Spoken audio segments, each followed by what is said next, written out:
Well, hello there. As I say every week, it's that time again.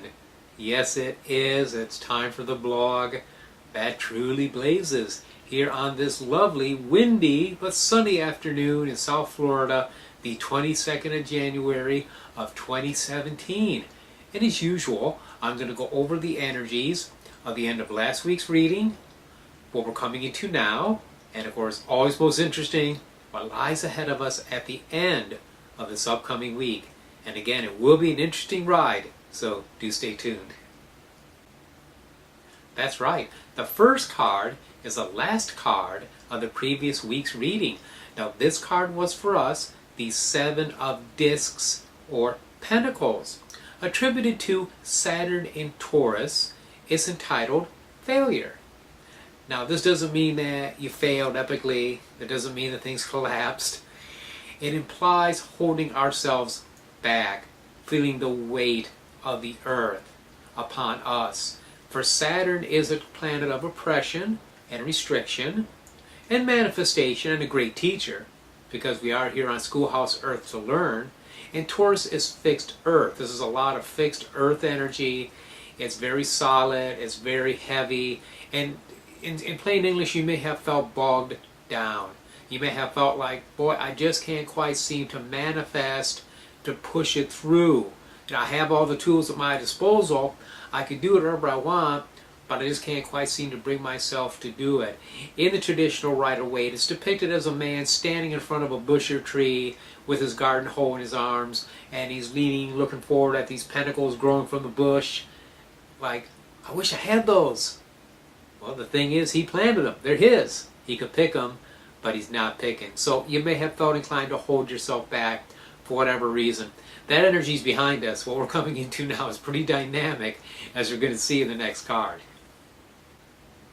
That's right. The card for the present, what we're coming into now, is the Eight of Wands, entitled Swiftness, in the Thoth Tarot that you see depicted here, and attributed to Mercury in Sagittarius. Now this is very much a lively, active energy. It's entitled Swiftness because it is things speeding up, accelerating, happening faster and faster. Sometimes faster than what we can think. We want to be careful. Now Mercury in Sagittarius, Mercury is in its detriment. It's not in a sign that's really good for it. So we may want to kind of reflect a little bit before we act, but mostly we're going to act. Mostly we're going to be communicating. We're going to be moving forward. We're going to start to get excited again, enthusiastic about whatever it is that we may have felt bogged down about last week. And this causes us to go ahead and move forward at an ever faster rate. So there's going to be a speed up in communications, a speed up in events. Whatever it is accelerating. Okay? And it'll continue to do that until we come around again towards the end of this week, as we're going to see in the next card. That's right, the card for the end of the week is the Two of Swords. Now, Two of Swords, attributed to Moon in Libra, is entitled Peace. But the kind of peace here is the peace of being stuck. Kind of between a rock and a hard place is how I usually see this card. The Rider-Waite shows it as a woman sitting in a chair by the ocean, two double-edged swords, one in each arm with her arms crossed, blindfolded.